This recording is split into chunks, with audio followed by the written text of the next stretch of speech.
In today's video, we have a new adaptation of the classic 1928 book All Quiet on the Western Front. This time it's in the hands of German director Edward Berger, and it's a harsh look at a period of history I love to see. It feels a bit odd to say I loved what I just watched, though.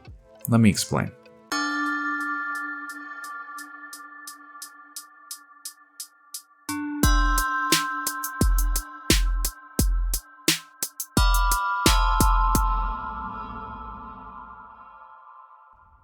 All Quiet on the Western Front follows a young German man named Paul. The film opens with Paul and his friends signing up for the German military during the First World War. From there, they are shipped out to the Western Front to fight against the French. How do I describe events once he gets there? The worst thing ever comes to mind.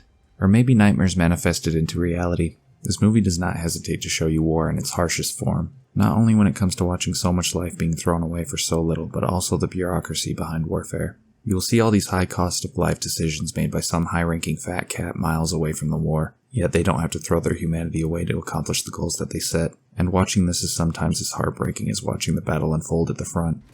The film's narrative is highly compelling, and the experience is heightened by the great special effects and beautiful cinematography. James Friend was the man crafting most of these hauntingly beautiful frames, and I have to say this is the most beautifully shot film I've seen all year.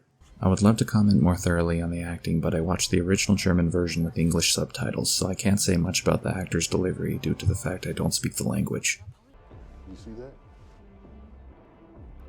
That's a stupid bitch. That being said, every lead character's body language and emotions are fantastic in any tongue.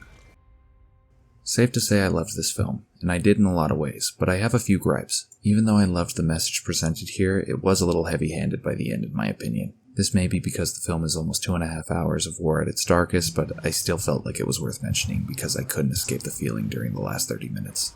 Also, the soundtrack is very raw and simplistic. Sometimes it worked for me, and other times it didn't.